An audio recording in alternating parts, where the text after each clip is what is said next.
வணக்கம். Welcome to கதை திரட்டு. இந்த வீடியோவில் நம்ம என்ன கதை கேட்க போகிறோம்னா, பாசபந்தம் கதையின் 10வது பகுதி. நம்ம சேனலை இது வரைக்கும் சப்ஸ்கிரைப் பண்ணாதவங்க சப்ஸ்கிரைப் பண்ணுங்க. பக்கத்தில் இருக்கிற பெல் ஐகானை கிளிக் பண்ணி ஆல்ங்கிற ஆப்ஷனை ப்ரெஸ் பண்ணுங்க. ஸோ தட் நான் போடுற கதைகளை உடனுக்குடனே நீங்கள் கேட்கலாம். வாங்க கதைக்குள்ளே போகலாம்.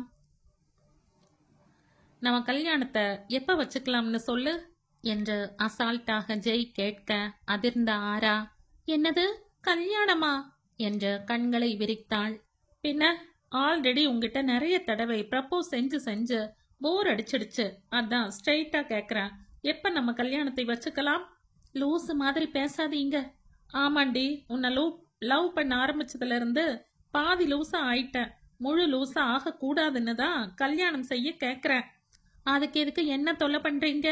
வேற எவளையாவது போய் கல்யாணம் செஞ்சுக்க வேண்டியது தானே என்று அவள் கோபமும் ஆற்றாமையுமாக சொல்ல, அவளின் தாடையை பிடித்து அருகில் இழுத்தவன், வேற யாரையாவதுன்னா அந்த ஐடி கம்பெனி சொந்தக்காரியையா என்று அவளது கண்களை கூர்மையாக பார்த்து கேட்டான். அவனுக்கு எல்லாம் தெரிந்து விட்டதில் அவளது கண்கள் தாமாக அவன் கண்களை சந்திக்க முடியாமல் தரையை நோக்கியது.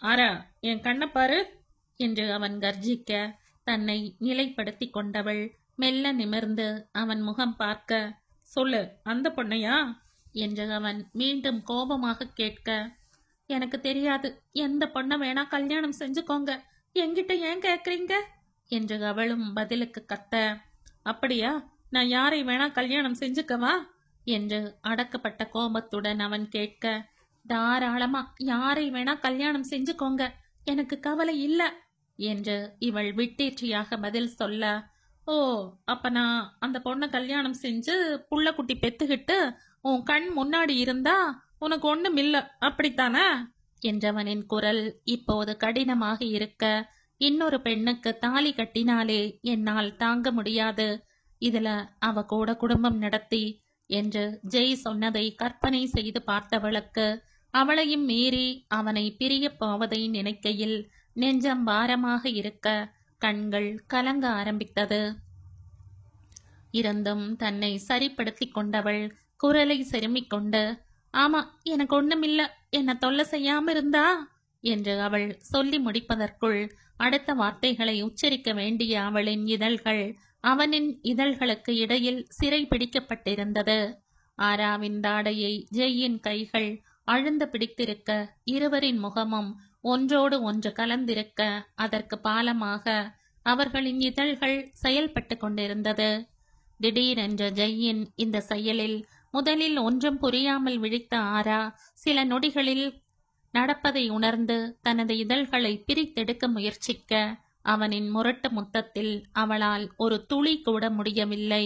இத்தனை நாள் வாழ்க்கையில் முதல் முறை, அதுவும் மனதுக்கு பிடித்த பெண்ணை முத்தமிடுவதால் ஜெய்க்கு இந்த இதழ் ஸ்பரிசத்தை அவ்வளவு சீக்கிரத்தில் முடிக்க விருப்பமில்லை. முக்கியமாக தனது காதலின் ஆழத்தை அவளுக்கு எப்படியேனும் வெளிப்படுத்தி அவளின் மனதை மாற்ற வேண்டும் என்ற வெறி. அவனின் வேகமும் ஆழமும் அதிகரித்து கொண்டே போகவும் சுற்றுப்புறத்தை உணர்ந்து அவனின் நெஞ்சில் கை வைத்து முழு பலத்துடன் அவனை கிட்டத்தட்ட தள்ளிவிட்டாள் ஆரா. அதில் அவன் தடுமாறி பின்னே நகர, அப்படியே தரையில் மடிந்து அமர்ந்த ஆரா அழ ஆரம்பித்து விட்டாள். என்ன பலவீனமாக்காதீங்க ஜெய், பிளீஸ், உங்களை கெஞ்சி கேட்டுக்கிறேன் என்று அழுகையுடன் சொன்னவள் தன் மேலேயே எழுந்த கழிவிறக்கத்தில் முகத்தை மூடிக்கொண்டு கதற ஆரம்பித்து விட்டாள். சிறிது நேரம் அவளை அழவிட்டவன் இப்பொழுதாவது ஏதாவது சொல்வாளா என்று அவள் முதுகையே விரித்து கொண்டிருக்க, அவளோ சிறிது நேரம் அழுது கரைந்தவள் அவன் முன்பு தனது உணர்வுகளை வெளிக்காட்ட விரும்பாமல், வெளிக்காட்டக்கூடாது என்ற உறுதியில் தன் முகத்தை அழுத்தி துடைத்து கொண்டு எழுந்தவள், இனிமே இந்த மாதிரி என்கிட்ட நடந்துகிட்டீங்க, அப்புறம் நான் என்ன செய்வேன்னு எனக்கே தெரியாது என்ற உரும அவளுக்கு பதில் சொல்ல ஜெய் வாயை திறக்க, அதற்குள் அவனின் மொபைல் போனில் அழைப்பு வர எடுத்து பார்த்தான். கௌதம் தான் அழைத்திருந்தான். அவசரமாக அழைப்பை அட்டன் செய்தவன், ஹலோ, சொல்லுங்கண்ணா என்று கேட்க, அந்த பக்கம் கௌதம் என்ன சொன்னானோ, ஆமாம்ண்ணா, ஆபீஸ்ல தான் இருக்கேன், சொல்லுங்கண்ணா, என்ன விஷயம் என்று ஆராவை பார்த்து கொண்டே சொல்ல, அந்த பக்கம் கௌதம் சொன்ன செய்தியில் அதிர்ந்தவன், என்னண்ணா சொல்றீங்க? யாரு என்றவன் அந்த பக்கம் சொல்லப்பட்ட செய்தியை அதிர்ச்சியுடன் சரி சரிண்ணா என்று கேட்டு முடித்தான். பேசி முடித்துவிட்டு போனை வைத்தவனை ஆராய்ச்சியாக பார்க்க அவனோ வண்டியில ஏறு, உடனே வீட்டுக்கு போகணும் என்று அவசரப்படுத்தினான். அவளோ என்ன ஆச்சு என்று நடுக்கத்துடன் கேட்க வண்டியை ஸ்டார்ட் செய்தவன் அவள் பக்கம் திரும்பி, என்ன கல்யாணம் செஞ்சுக்க சொன்னல, எனக்கு முன்னாடி உனக்கு கல்யாணம் முடிஞ்சிடும் போல என்று பீடிகை போட, கொஞ்சம் புரியும்படியா சொல்லுங்க என்று எரிந்து விழுந்தாள் அவள். உன்னை பொண்ணு பார்க்க மாப்பிள்ளை வீட்டுல இருந்து வந்திருக்காங்களாம், அநேகமா அடுத்த வாரம் கல்யாணம் கூட பிக்ஸ் ஆகிடுமாம் என்று சுருதியே இல்லாமல் அவன் சொல்ல தலையில் இடி விழுந்தது போல உணர்ந்தாள் ஆரா.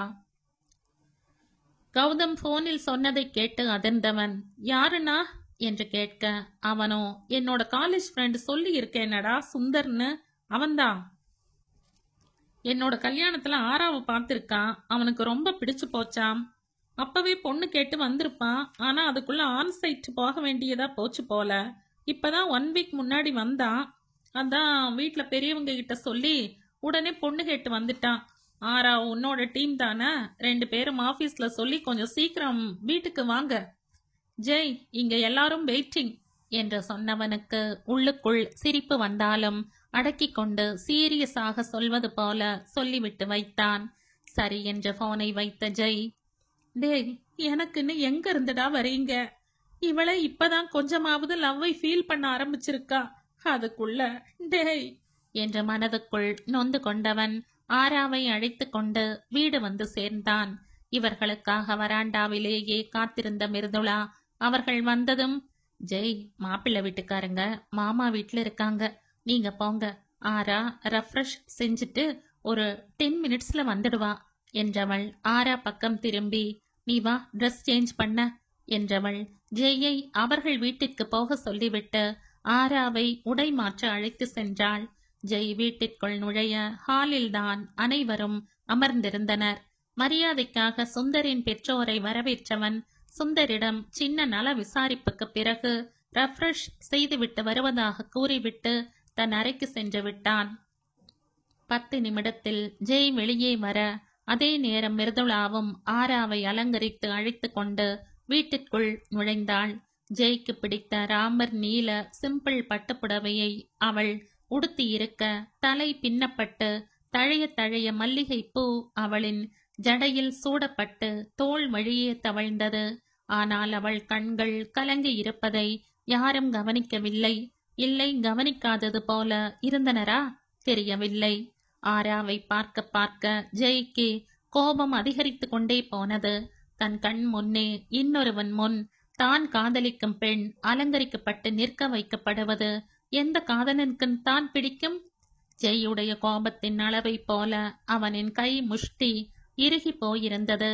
ஆனால் இங்கே மாப்பிள்ளையாக அமர்ந்திருக்கும் சுந்தரோ கண்களாலேயே கௌதமிடம் கெஞ்சிக் கொண்டிருந்தான். டேய் பாவம்டா சிஸ்டர், கண்ணு கலங்கி இருக்குடா, அழறாங்க போல என்று சொல்ல கௌதமோ அமைதியாருடா, கெடுத்துடாத என்ற பதிலுக்கு பார்வையால் பதில் சொல்ல அவனை முறைத்த சுந்தர், ஏண்டா சொல்ல மாட்ட? கல்யாண பத்திரிக்கை கொடுக்க வந்தவன கோழி அமுக்கிற மாதிரி அமுக்கி மாப்பிள்ளையா நடிக்க விட்டுட்டீங்களேடா. மொத்த குடும்பமும் நம்பியார் குடும்பம்னு தெரியாம பத்திரிக்கை கொடுக்க வந்து மாட்டிக்கிட்டனே. இங்க இப்படி ஒரு வில்லங்கம் இருக்குன்னு தெரிஞ்சிருந்தா இந்த பக்கமே தலை வச்சு படுத்திருக்க மாட்டேன்டா. எனக்கு அடுத்த மாசம் கல்யாணம்டா. என் வருங்கால பொண்டாட்டி பார்த்தா என்னை தோலை உரிச்சு உப்பு கண்டம் போட்டுடுவாடா. 30 வருஷம் கழிச்சு இப்பதான் கல்யாணம் முடிவாகி இருக்கு. அதுக்கு எடுத்துடாதீங்கடா, போதும்டா, ஆட்டைய கலையுங்கடா என்று கிட்டத்தட்ட அழுத விடுபவன் போல முகத்தை வைக்க, இங்கே கௌதமோ தன் நண்பனை பார்ப்பதை தவிர்த்து விசில் அடித்து கொண்டே வேறு எங்கோ பார்த்தான். பதிலுக்கு சுந்தரோ, டேய் டேய் இங்க பாருடா, அடே கிராதகா, அட படுபாபி, சாச்சு புட்டையே மச்சான், சாச்சு புட்டையே என்ற முகத்தை தொங்க போட்டவன் அடுத்த நொடி முகத்தை நிமிர்த்தி கொண்டான். இல்லையேல் தனுஷ் படத்தில் வருவது போல யாரேனும் மாப்பிள்ளைக்கு வெக்கத்தை பாரு என்று சொல்லிவிடக் கூடாதே. இங்கே இவன் இப்படி புலம்பிக் கொண்டிருக்க அவனின் தாயோ, பொண்ணு மகாலட்சுமி மாதிரி அழகா இருக்கா, தம்பி கொடுத்து வச்சவன் என்ற மறைமுகமாக ஜெய்யை சொல்ல, சுந்தரோ படார் என்று திரும்பி தன் தாயை பார்த்தவன், கொடுத்த காசுக்கு மேல கூவறையேமா என்ற மனதுக்குள் நினைக்க, அவரோ என்னடா என்று அவனை முறைக்க, ஈ என்ற பல்லை காட்டி, ஒண்ணுமில்லையே, ஒண்ணுமே இல்ல என்று இழுத்து சொல்ல, அவரோ போடா என்ற மோவாயை தோளில் இடித்து கொண்டார். நடிகை ஆகணும்ன்ற இவங்களோட சின்ன வயசு ஆசையை என்ன வச்சு செஞ்சிடுவாங்க போலவே. இத்துமா நம்மளை பிரிக்க இங்க ஒரு கூட்டமே சதி செஞ்சிட்டு இருக்கு, சீக்கிரம் ஏதாவது பண்ணு என்று நினைத்தவனுக்கு அவனின் மொபைல் போன் ஞாபகம் வர, வேலையா இருக்கும் போதெல்லாம் சும்மா சும்மா போனை போட்டு அத்தாம் பொத்தான்னு தொல்லை பண்ணுவியே, இப்ப பண்ண மாட்டியேடி என்று நொந்தவன் நிமிர்ந்து பார்க்க, கௌதம் இவனை பார்ப்பதை பார்த்தவன், ஆகா இவன் வேற குறுகுன்னு பாக்குறானே, போனை தூக்கிட்டு ஓடிடுவானோ, எதுக்கும் போனை பத்திரமா வச்சுக்கணும் என்றவனின் கைகள் சட்டை பாக்கெட்டை இறுக பற்றி கொண்டது. இங்கே சுந்தர் உள்ளுக்குள் நொந்து கொண்டிருப்பது தெரியாமல் அவனை மனதுக்குள் மறுத்தெடுத்து கொண்டிருந்தான். ஜெய், இப்படி என் ஆளை பொண்ணு கேட்டு வருவன்னு தெரிஞ்சிருந்தா அண்ணன் கல்யாணத்துக்கு உன்னை மண்டபத்துக்குள்ளேயே நுழைய விட்டுருக்க மாட்டேனே. பாக்குறது பாரு, முழுங்கிடுற மாதிரி வெளியே தனிய மாட்டுவல, நல்ல ஊம குத்துற, அந்த அடியில நீயே ஆறாவை வேண்டாம்னு சொல்லிட்டு ஓடிருவ. அதற்குள் பெரியவர்கள் அடுத்த கட்ட பேச்சுவார்த்தையை ஆரம்பித்திருக்க, பொண்ணுக்கு சம்மதம்னா இப்பவே தட்டை மாத்திக்கலாமே என்று கௌதமின் தந்தை சொல்ல, கௌதம் ஆராவிடம் திரும்பி, உனக்கு இந்த கல்யாணத்துல சம்மதமா ஆரா என்று கேட்க, அவளோ தலையை குனிந்து கொண்டாள். அப்புறம் என்ன, அதான் பொண்ணே தனக்கு சம்மதம்னு சொல்லிடுச்சே, தட்டை மாத்தி உறுதிப்படுத்திக்க வேண்டியதுதான் என்று பெரியவர்கள் சொல்ல, மிருதுளா சென்று தட்டில் பூ, பழம், பாக்கு, வெற்றிலை போன்ற பொருட்களை எல்லாம் வைத்து எடுத்து கொண்டு வந்து கௌதமிடம் கொடுக்க, அவன் அதை வாங்கி ஆராவின் பெற்றோரிடம் கொடுக்க சென்றான். டேய், விட்டா உண்மையா கல்யாணமே செஞ்சு வச்சிடுவ போலையே என்றபடி கலவரத்துடன் நடக்கும் காட்சிகளை சுந்தர் பார்த்து கொண்டிருக்க, ஜெய்யோ பற்களை கடித்து கொண்டு ஆராவை கோபமாக திரும்பி பார்க்க, அவளோ குனிந்த தலையை நிமிர்த்தவே இல்லை. ஆனால் அவள் கண்களில் கண்ணீர் மட்டும் வழிந்து கொண்டிருந்தது. இஷ்டமில்லைன்னு வாயை திறந்து சொல்றாளான்னு பாரு என்ற கை முஷ்டியை இருக்கியவனுக்கு தொண்டை குழி வரை வார்த்தைகள் வந்திருந்தது.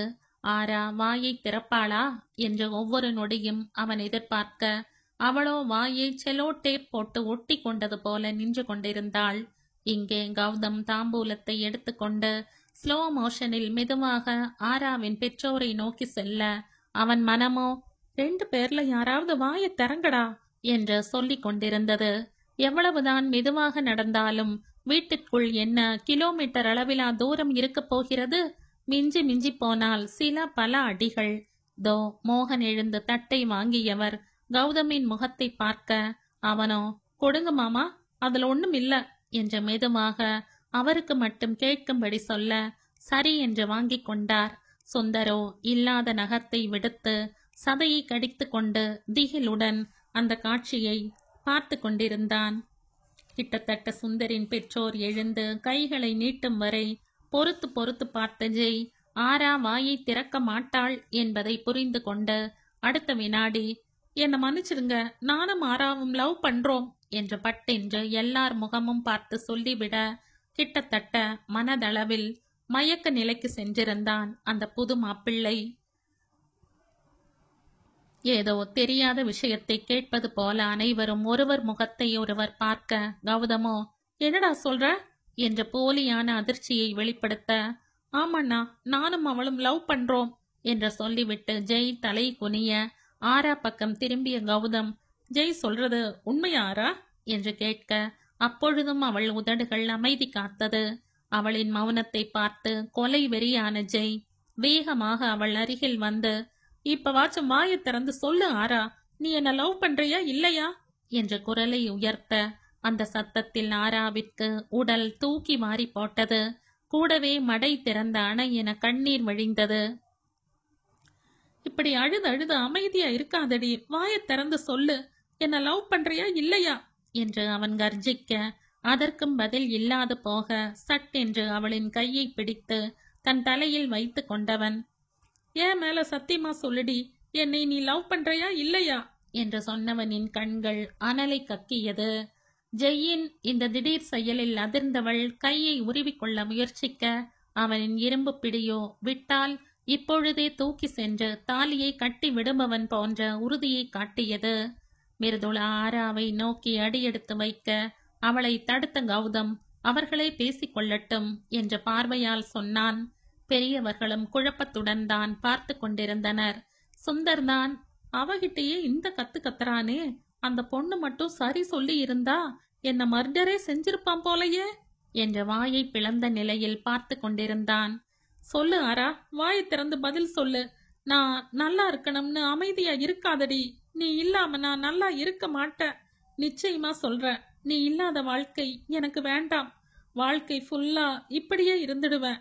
முடியலனா செத்து போயிடுவேன் என்று ஆக்ரோஷமாக சொல்லவும் அதற்கு மேல் தன் உணர்வுகளை கட்டுப்படுத்தி கொள்ள முடியாத ஆரா, ஆமா, நான் உங்களை லவ் பண்றேன், உயிருக்கு உயிரா லவ் பண்றேன். நீங்க இல்லாம என்னால இருக்க முடியாது என்று சொல்லிவிட்டு கதறி அழ அதன் பிறகுதான் ஜெய்யின் பிடி தளர்ந்தது. அதற்குள் மிருதுளா ஆரா அருகில் நெருங்கி இருக்க அழுகையுடன் தன் அக்காவை அணைத்து கொண்டவள், என்ன மன்னிச்செடுக்கா, அவரை நான் மனசார விரும்புறேன். ஆனா இத உங்க யார்கிட்டையும் சொல்லல. என்ன மன்னிச்சிடுக்கா ப்ளீஸ் என்று சொல்லி கதற அவள் முதுகை தடவி சமாதானம் செய்தாள் மிருதுளா. கௌதமோ ஜெய்யின் தோளில் கை வைக்க கண்ணீருடன் அவனை நிமிர்ந்து பார்த்த ஜெய், சாரினா, என்னால் அவளை யாருக்கும் விட்டு கொடுக்க முடியாது. ஆரா கிட்ட பேசிட்டு கூடிய சீக்கிரம் உங்ககிட்ட சொல்லலாம்னு இருந்த. ஆனா அதுக்குள்ள உங்களுக்கும் கஷ்டம் கொடுத்துட்டேன். என்ன மன்னிச்சிடுங்கண்ணா என்று கண் கலங்க ஆறுதலாக அவனை அடைத்து கொண்டவன், எங்களுக்கு எல்லாம் தெரியும் ஜெய், உங்க வாயில இருந்து வர வைக்கத்தான் இந்த பொண்ணு பார்க்கிற நாடகமே என்று எல்லாவற்றையும் சொல்ல ஆரா ஜெய் இருவரும் சந்தோஷத்துடன் நிமிர்ந்து பார்த்தனர். அதன் பிறகு அங்கே சந்தோஷ சிரிப்பலைதான். சுந்தரோ, கடைசியில ஏன் தலையை உருட்டின்டாண்டா உன் அண்ணன் என்று சொல்லி சிரிக்க அவனை பார்த்து சங்கடமாக சிரித்த ஜெய், சாரி சுந்தர்னா, இது நடிப்புன்னு தெரியாம என்று அவனை தடுத்தவன், தெரியும் தம்பி என்ன செஞ்சிருப்பேன்னு, மனசுக்குள்ள என்னை நல்லா வச்சு செஞ்சிருப்ப. அதான் உன் கண்ணிலேயே அவ்வளவு கோபம் தெரியுதே, என்ன உயிரோட விட்டதே பெரிய விஷயம் என்று சொல்லிவிட்டு சிரிக்க ஜெய்க்கு தான் சங்கடமாக போயிற்று. அடுத்து பெரியவர்கள் எல்லாம் பேசி அடுத்த முகூர்த்தத்தில் ஆரா ஜெய் திருமணத்தை முடிவு செய்தனர். அதற்கு முந்தைய நாள் நிச்சயமும் அடுத்த நாள் காலை திருமணமும் வைத்துக் கொள்வது என்று முடிவு செய்யப்பட்டது. திருமணம் முடிவானதும் சந்தோஷத்துடன் ஜெய்யை ஆரா பார்க்க அவனோ இவளை ஒரு தடவை கூட திரும்பி பார்க்கவில்லை. அடுத்தடுத்து வந்த நாட்களில் திருமண வேலைகள் வேகமாக நடந்தது. அனைவருக்கும் ஆடைகள் வாங்குவது, ஆராவிற்கு நகைகள் வாங்க, இன்ன பிற வேலைகள் என்று நாட்கள் சென்று கொண்டிருக்க அன்றைய தினம் ஆண்கள் மூவரும் திருமண வேலையாக வெளியே சென்றிருந்தனர். தேஜாவை ஆராவிடம் விளையாட விட்டுவிட்டு தன் வீட்டை சுத்தம் செய்து கொண்டிருந்தாள் மிருதுளா. ஒவ்வொரு அறையாக சுத்தம் செய்து கொண்டிருந்தவள் இறுதியாக கௌதம் அறையை செய்து கொண்டிருக்க பரண்மேல் இருந்த பொருட்களை எல்லாம் கீழே இறக்கி வைப்பதற்காக 2 பக்க படிகள் கொண்ட ஏணியை எடுத்து போட்டு அதில் ஏறி எல்லாவற்றையும் கீழே இறக்கி வைத்து கொண்டிருந்தாள். அப்பொழுது அங்கிருந்த பொருட்களுக்கு நடுவில் ஒரு லெதர் ஃபைல் ஒன்று இருக்க அதை எடுத்து பார்த்தாள். அதில் முகப்பு பகுதியில் தேஜா என்ற பெயர் எழுதப்பட்டிருக்க அதை பார்த்தவள் ஒருவேளை தேஜாவின் மருத்துவ விபரங்கள் எதுவும் இருக்குமோ என்று நினைத்து அந்த ஃபைலை திறக்க சென்ற நேரம் வெளியே சென்றிருந்த கௌதம் வீட்டுக்கு வந்தவன் மிருதுளாவை தேடி அறைக்கு வர அவன் கண்களில் தேஜா அந்த ஃபைலை திறக்கப் போகும் காட்சிப்பட்டது. அவள் கையில் அந்த ஃபைல் இருப்பதை பார்த்து அதிர்ந்தவன் என்ன செய்வது என்று தெரியாமல் மிருதுளா என்று சத்தமாக அழைத்துவிட ஆர்வத்தோடு ஃபைலை திறக்கப் போனவளுக்கு திடீரென்று பின்னால் கேட்ட கௌதமின் குரல் திடுக்கிட செய்ய சட்டென்று திரும்பியவளுக்கு கால் ஏணியின் நுனியில் வழுக்கிவிட அப்படியே அவள் தரையில் விழப்போக வாசலின் அருகிலேயே மிருதுளா நின்று கொண்டிருந்ததால் உடனே சுதாரித்த கௌதம் ஓடி சென்று அவளை தாங்கி பிடிக்க, ஆனால் அவளின் எடை இவனையும் சேர்த்து இழுக்க அவளோடு சேர்ந்து தரையில் விழுந்தான். ஏனையோ பீரோவில் மோதி சாய்ந்து நின்றது. அவள் மேலேயே விழுந்ததில் இருவரின் நெற்றியும் நேருக்கு நேர் மோதிக்கொள்ள, "உஸ், ஆ!" வலியில் லேசாக அவள் கத்த, கௌதமிற்கும் வலிக்குமே என்று நினைத்து அவன் முகம் பார்க்க, அவனோ இவளைத்தான் கண் சிமிட்டாமல் பார்த்து கொண்டிருந்தான். என்ன பார்க்கிறான் என்று புரியாமல் பார்த்தவளுக்கு அவனின் பார்வையின் அர்த்தம் புரிய முகம் சிவக்க வெட்கம் எட்டி பார்த்தது. வெள்ளிக்கிழமை என்பதால் அவள் தலைக்கு குளித்திருக்க, வகட்டில் குங்குமம் இருக்க, அதற்கு கீழே இரு புருவங்களுக்கும் நடுவில் கருப்பு பொட்டும், அதற்கு அரணாக 2 பக்கமும் திருநீரும் குங்குமமும் இடப்பட்டிருந்தது. காலையில் இருந்து வேலை செய்ததில் முகம் முழுவதும் வேர்வை துளிகள் ஆங்காங்கே பூத்திருக்க, முடிக்கற்றைகள் ஈரத்தில் ஒட்டி இருக்க, பார்ப்பதற்கே அழகோவியமாக இருந்தாள் அவனின் மனையாள். இது எல்லாவற்றிற்கும் திருஷ்டிப்பட்டாக புருவம், இமைமுடி, மூக்கின் நுனி, தலை என்று முகம் முழுவதும் ஒட்டடை ஒட்டியிருந்தது. அவள் முகத்தையே அணு அணுவாக ரசித்து கொண்டிருந்தவன் ரித்து என்ற ரகசிய குரலில் அழைக்க, அவளோ என்று உள்ளே போன குரலில் பதில் சொல்ல, "கண்ணுல தூசி இருக்கு" என்றான் இவன். "ஐயையோ, எங்கங்க?" என்று மிருதுளா அவனின் முகத்தை ஆராய, "ஏன் முகத்துல இல்ல, உன்னோட முகத்துல" என்றான். "ஓ" என்றவள் தன் முகத்தை துடைக்க முயற்சிக்க, அவளது கைகளை எடுத்து விட்டவன், "தெரியாம தொடச்சு கண்ணுக்குள்ள தூசியை தள்ளிடாத ரித்து, கண்ணை மூடு" என்று சொல்ல, அவளோ அவன் பேச்சை நம்பி கண்களை மூடினாள். தலையில் இருந்தவற்றை எடுத்து விட்டவன் அவளின் நெற்றியில் வியர்வையில் ஒட்டியிருந்த முடிக்கற்றையை ஒற்றை விரலால் மெதுவாக ஒதுக்கிவிட, அவளோ கூச்சத்தில் நெளிந்தாள். ஒவ்வொரு தூசியாக எடுத்து கொண்டு வந்தவன் அவள் இமையில் இருந்தவற்றை எடுக்கப் போக, அடர்த்தியான வில் வடிவ புருவத்தின் கீழ் இருந்த அந்த மீன் வடிவ கண்கள் அவனை ஈர்க்க, ஒரு நொடி தயங்கியவன் பின் மெதுவாக குனிந்து அவள் கண்களில் மிருதுவாக தன் இதழ்களை பதித்தான். அந்த ஈர ஸ்பரிசத்தை உணர்ந்தவள் சட்டென்று கண்களை திறந்து பார்க்க, அவனின் பார்வையோ அவளின் இதழ்களில் நிலைத்திருந்தது. ஏனோ இந்த அடுத்தடுத்த செயல்கள் அவளுக்கு அதிகமாக தெரிய, மெதுவாக "பாப்பா வந்துடுவா" என்று சொல்ல, அந்த வார்த்தையில் கனவில் இருந்து மீண்டவன் "சாரி ரித்து" என்று விட்டு அவள் மேலிருந்து வேகமாக எழப்போக, அவன் கழுத்தில் இருந்த செயின் பிடித்து பின்னே இழுக்க, அந்த வலியில் கழுத்தை தேய்த்து கொண்டே அவன் திரும்பி பார்க்க, அவன் செயினும் அவள் மாங்கல்யமும் ஒன்றோடு ஒன்று முறுக்கி இருந்தது. "இரு ரித்து, நான் எடுத்து விடுறேன்" என்றவன் எவ்வளவோ முயன்றும் செயினை பிரிக்க முடியாமல் போக, அவளோடு அப்படியே எழுந்து கட்டிலில் அமர்ந்தவன் மீண்டும் முயற்சி செய்து பார்க்க, இப்பொழுதும் பிரிக்க முடியவில்லை. "நாம ஒண்ணுக்குள்ள ஒன்னா இருக்கமோ இல்லையோ, இது ரெண்டும் இப்படி கட்டி பிடிச்சுக்கிட்டு வரவே மாட்டேங்குது" என்று சொல்லிவிட்டு சிரிக்க, அவளோ வெட்கத்துடன் தலையை குனிந்து கொண்டாள். வேறு வழி இல்லாமல் கௌதம் தன் கழுத்தில் இருந்து செயினை கழற்றிய பிறகே அவர்களால் இரண்டையும் பிரிக்க முடிந்தது.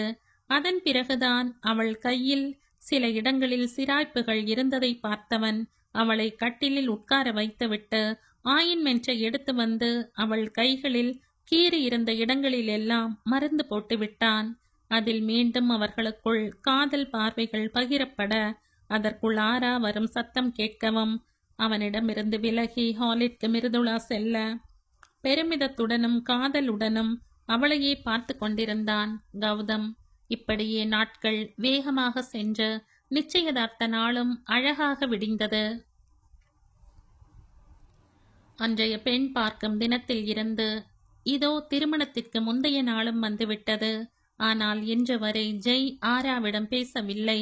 அலுவலகத்திலும் சரி வீட்டிலும் சரி பெரியவர்கள் சொன்னார்கள் என்பதற்காக தினமும் காலையும் மாலையும் அவளை தன்னுடைய பைக்கிலேயே அலுவலகத்திற்கு அழைத்து சென்று கூட்டி வந்தான். அவ்வளவே. காதலித்து திருமணம் செய்பவர்களுக்கே உண்டான எந்த ஒரு விஷயமும் அவர்களுக்குள் இல்லை.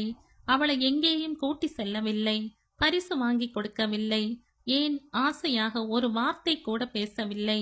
ஆராவே ஒரு முறை பரிசு வாங்கி கொடுக்க முயன்ற பொழுது கூட, "காசை எதுக்கு வேஸ்ட் பண்ற?" என்று மறைமுகமாக வேண்டாம் என மறுத்துவிட்டான்.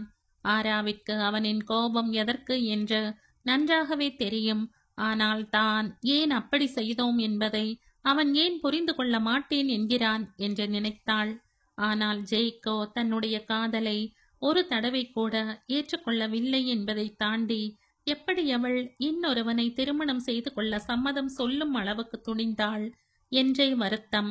வருத்தம் என்பதை விட கோபம். திருமணம் என்பது என்ன சின்ன விஷயம் என்று நினைத்தாளா? அது வாழ்நாள் பந்தம் அல்லவா? இன்னொருவனுடன் வாழ்ந்து விடுவாளா, அதுவும் மனைவியாக என்று நினைக்க நினைக்க அவனுக்குள் கோபம் கட்டுக்கடங்காமல் பொங்கியது. அவள் மேல் காதல் இருந்தாலும் அதை விட பல மடங்கு கோபமும் இருந்தது. இதோ நிச்சயதார்த்த நாளும் அழகாக விடிந்தது. 2 வீடும் பரபரப்பாக சுற்றி கொண்டிருந்தது. அன்றைய நாளுக்கு தேவையான பொருட்களையும் அடுத்த நாள் திருமணத்திற்கு தேவையான பொருட்களையும் பெரியவர்கள் எடுத்து வைத்து கொண்டிருக்க, மிருதுளா ஆராவின் உடைமைகளை பெட்டியில் எடுத்து வைத்து கொண்டிருந்தாள். ஆராவிடம் அது வேண்டுமா, இதை எடுத்து வைக்கவா என்ற பம்பரமாக இவள் சுழன்று கொண்டிருக்க, அவளோ கட்டிலில் அமர்ந்து சுருதியே இல்லாமல் பதில் சொல்லிக் கொண்டிருந்தாள். பல நிமிடங்கள் கழித்தே ஆராவை கவனித்த மிருதுளா கையில் இருந்தவற்றை கட்டிலில் வைத்துவிட்டு அவள் அருகில் அமர்ந்தவள், என்ன ஆரு, டல்லா இருக்க? ஆபீஸ்ல ஏதாவது பிரச்சனையா என்று அமைதியாக கேட்க, அவளோ இல்லை என்பது போல தலையசைக்க, இந்த கல்யாணத்துல உனக்கு முழு சம்மதம் தானா ஆரா என்று மிருதுளா சந்தேகமாக கேட்கவும் பதறியவள், ஐயோ அப்படியெல்லாம் எதுவும் இல்லக்கா, எனக்கு முழு சம்மதம்தான். நான் தான் வேணும்னு ஒத்தை கால்ல நின்ன. அவரை கல்யாணம் செஞ்சுக்க நான் ரொம்ப கொடுத்து வச்சிருக்கணும் என்றாள் பதிலுக்கு. பின்ன ஏன் ஆரா இப்படி இருக்க என்று கேட்டவளிடம் தான் எதற்காக ஜெய்யை திருமணம் செய்ய தயங்கினேன், தற்பொழுது ஜெய் அவளிடம் பேசாமல் இருப்பது எல்லாவற்றையும் சொன்னவள்.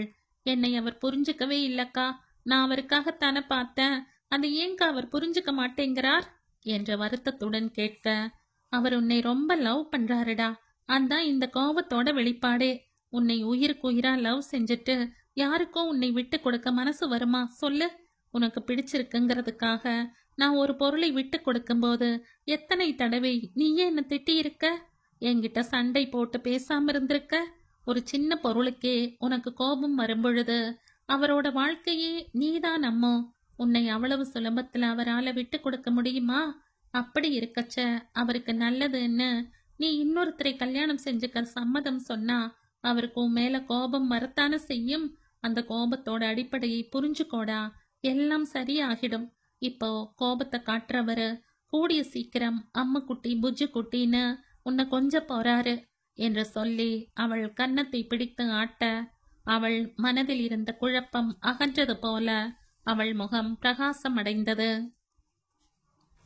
அதன் பின் நேரம் ரெக்கை கட்டி கொண்டு பறக்க, ஒரு வழியாக அனைவரும் கிளம்பி தயாராக இருக்க, புக் செய்திருந்த கேபும் வந்து சேர்ந்தது. எல்லா பொருட்களையும் வண்டியில் எடுத்து வைத்து கிளம்பி மண்டபம் வந்து சேர நிச்சயதார்த்தமும் அழகாக ஆரம்பித்தது. மணமேடையில் 2 குடும்பங்களும் அமர்ந்திருக்க, ஐயர் நிச்சய பத்திரிகை வாசிக்க, 2 குடும்பங்களும் தாம்பூல தட்டுக்களை மாற்றிக்கொண்டனர். அதன் பின்னர் மணமக்கள் இருவரும் மேடை ஏற, இளையவர்களின் விளையாட்டு குதூகலத்தோடு ஆராவின் விரலில் மோதிரத்தை அணிவித்தான் ஜெய். மோதிரத்தை போடும்போது ஆரா அவன் முகத்தை தான் பார்த்து கொண்டிருந்தாள். அவன் முகத்தில் சிரிப்பு இல்லாவிடனும் தன் அவளை கரம் பிடிக்கப் போகிறோம் என்ற மகிழ்ச்சி நிறைந்திருந்தது. திரும்பி மிருதுளாவை அவள் பார்க்க, அவளும் பார்த்தியா என்பது போலத்தான் பார்த்து கொண்டிருந்தாள். அதில் புன்னகை புரிந்தது ஆராவின் முகம். அதற்கடுத்த நிகழ்வுகள் மகிழ்ச்சியுடன் நடக்க, ஆரா ஜெய் நிச்சயதார்த்தம் அழகாக நடந்து முடிந்தது.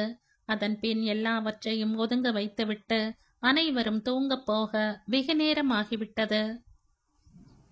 மண்டபத்தின் 2ஆம் தளத்தில் மணமக்கள் வீட்டினர் அனைவரும் தங்கவென அறைகள் இருந்தது.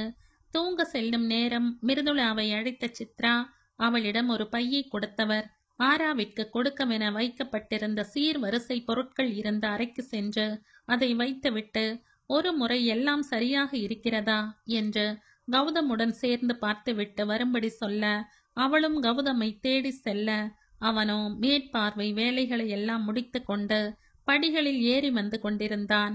அவனிடம் சித்ரா சொன்ன விவரங்களை மிருதுளா கூற, சரி என்ற இருவரும் மண்டபத்தின் பின்பக்க பகுதியில் இருந்த அந்த அறைக்கு சென்றனர்.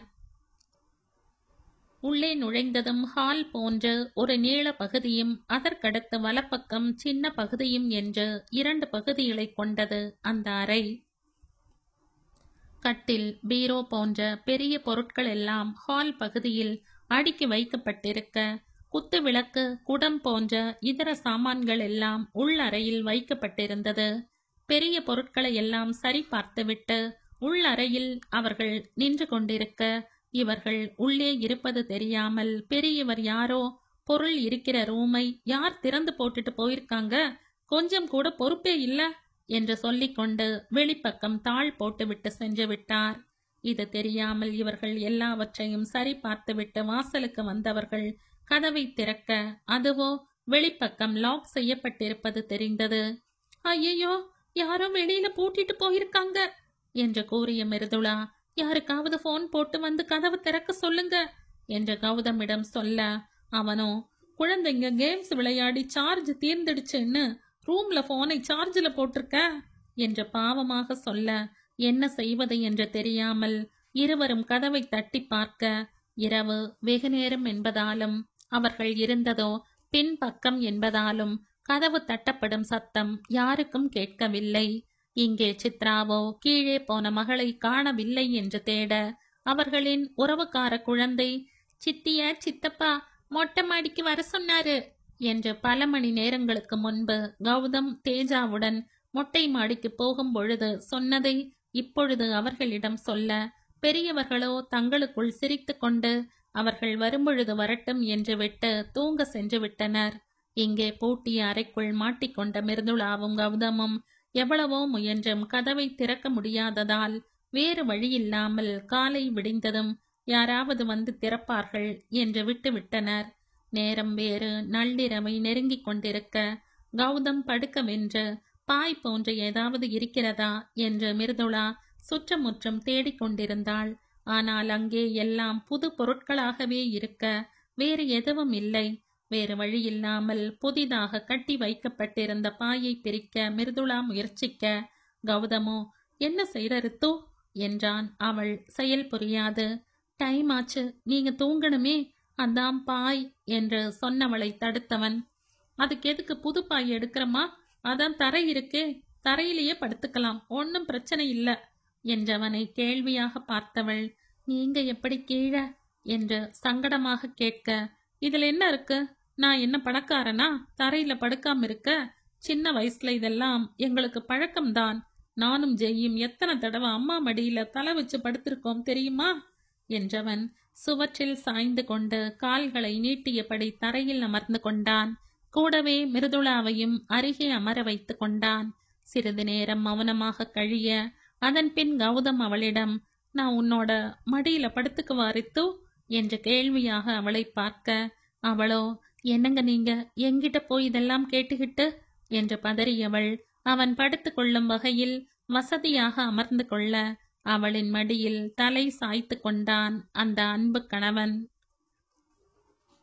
அப்படியே சில நிமிடங்கள் அமைதியாக அவன் படுத்திருக்க, அவனின் கேசத்தை மிருதுளா மெதுவாக வருட அவளை தடுத்தவன் அவள் கையோடு தன் கையையும் சேர்த்து தன் கன்னத்தில் வைத்து கொண்டவன் நெகிழ்ச்சியான குரலில், இப்போ நான் ரொம்ப சந்தோஷமா இருக்கேன்டா, வாழ்க்கையில் எல்லாம் கிடைச்ச மாதிரி மனசு நிறைஞ்சிருக்கு, இப்படி ஒரு நாள் என் லைஃப்ல வரும்னு நான் எதிர்பார்க்கவே இல்லை ரித்து, முக்கியமா தேஜாக்கு இப்படி ஒரு அம்மா கிடைப்பான்னு நான் எதிர்பார்க்கல, உன்ன மாதிரி ஒரு குட் சோலை என்னோட லைஃப்ல சந்திப்பேன்னா, இல்லை நீயும் நானும் லைஃப்ல ஒன்னு சேருவோம்னோ நான் நினைச்சு கூட பார்த்ததில்லை ரித்துமா என்றவன் சில நொடி இடைவெளிக்கு பிறகு, யாழினிக்கு அப்புறம் இன்னொரு கல்யாணம் செய்ய எனக்கு சுத்தமா ஐடியா கிடையாது, இன்ஃபேக்ட் அவ இருந்த இடத்துல இன்னொருத்தரை வைக்க என் மனசு இடம் கொடுக்கல, அவ மட்டும் என் வாழ்க்கைக்கு போதுங்கிற முடிவுல இருந்த, அவளுக்கு அப்புறம் தேஜாதான் என் லைஃப்னு வாழ்ந்துட்டு இருந்த என்றவன் இப்பொழுது அவள் முகம் நோக்கி, ஆனா இப்ப சொல்றேன்டா, யாழினியை எந்த அளவுக்கு லவ் பண்ணேனோ, எந்த அளவுக்கு அவதான் என் லைஃப்னு இருந்தேனோ அந்த அளவுக்கு உன்னையும் லவ் பண்றேன், நீ என் வாழ்க்கையில் வந்ததே எனக்கு கடவுள் கொடுத்த வரம்டா, எல்லாரையும் நீ நல்லா கவனிச்சுக்கிறதாலேயோ இல்ல தேஜாவுக்கு நீ நல்ல அம்மாவா இருக்கிறதாலேயோ இப்படி சொல்லல ரித்து. அதையும் தாண்டி நீ ரொம்ப ஸ்பெஷல். உன்னை மாதிரி ஒரு கேரக்டர் சான்ஸே இல்லை. நான் நான் எப்பவும் யாழினியை பத்தியே பேசுறேன்னு தப்பா நினைக்காத ரித்துமா என்றவனை தடுத்தவள். இதுல நான் தப்பா நினைக்க என்னங்க இருக்கு? அவங்க உங்க வைஃப், உங்க கூட வாழ்ந்தவங்க. மோசமான வாழ்க்கை வாழ்ந்த நானே என்னோட பாஸ்டை மறக்க முடியாதப்போ உங்க லவ்வை மறக்க முடியுமா? நான் எதுவும் தப்பாவோ இல்லை வேற விதமாவோ எடுத்துக்கலங்க. யாழினிக்கு உங்க வாழ்க்கையில ஒரு இடம் இருந்த மாதிரி எனக்கும் உங்க லைஃப்ல ஒரு இடம் இருக்கு. எனக்கு அது போதும். வரம்னு சொல்ற அளவுக்கு நான் ஸ்பெஷல் எல்லாம் இல்ல. ரொம்ப ரொம்ப நார்மல் பொண்ணுதான் என்று சொன்னவளை கண் சிமிட்டாமல் பார்த்திருந்தவன் அவளின் என்ன அப்படி பார்க்கறீங்க என்ற கேள்வியில், தோ இதனாலதான் நீ ஸ்பெஷல்னு சொன்ன என்றான் புன்னகையாக. அவளும் இவனின் புன்னகையில் முகம் மலர்ந்தாள்.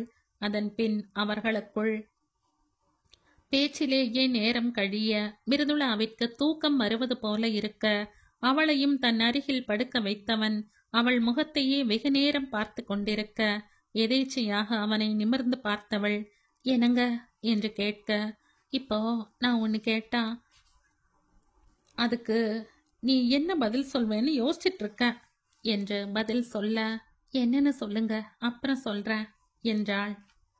அவள் உதடுகளை பார்த்தவன், ஒரு கிஸ் பண்ணவான்னு கேட்கலாம்னு இருந்த என்று கேட்டுவிட்டு அவள் முகத்தை பார்க்க அவளோ, இதுக்கு என்ன பதில் சொல்வேன்னு எதிர்பார்த்தீங்க என்று குறும்புடன் கேட்க, உன்னோட சிக்னேச்சர் டயலாக் என்னங்க நீங்க என்கிட்ட போய் இதெல்லாம் கேட்டுக்கிட்டு என்று அவளை போல பேசி காட்டியவன், இத சொல்வேன்னு நினைச்ச என்று பதில் சொல்ல அவனை செல்லமாக முறைத்தவள், அதுக்கு பதிலா வேறு ஒன்னு சொல்லவா என அவன் சொல்லி என்பது போல தலையை அசைக்க, என்னங்க நீங்க இன்னும் தூங்காம இருக்கீங்க, முதல்ல கண்ணை மூடி தூங்குங்க என்று சொல்லிவிட்டு கள்ள சிரிப்பு சிரிக்க கௌதமின் முகமோ சோகத்தை காட்டியது. அதில் பதறியவள், என்ன ஆச்சுங்க, நான் எதுவும் தப்பா சொல்லிட்டனா என்றாள் வருத்தத்துடன்.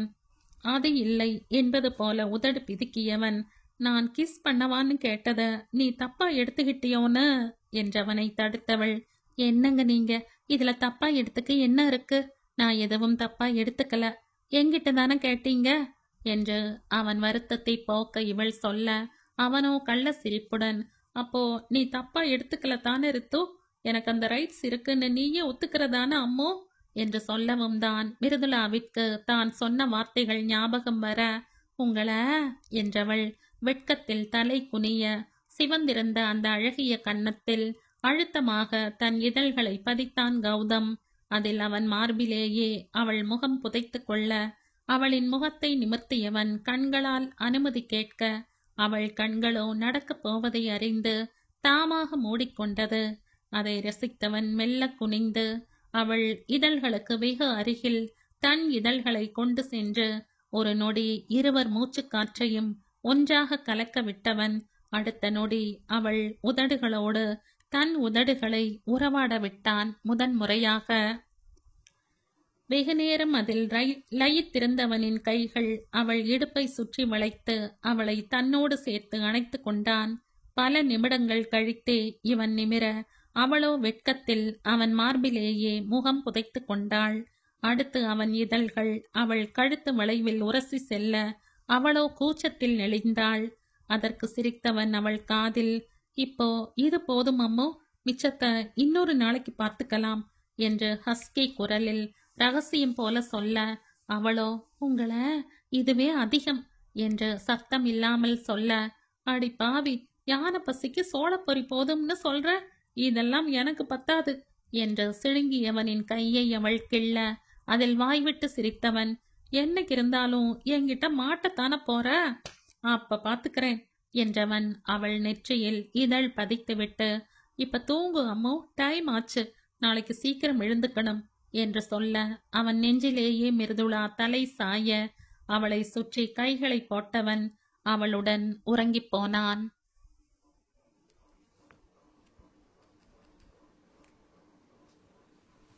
இந்த கதையின் தொடர்ச்சியை அடுத்த பதிவில் கேட்கலாம். நன்றி.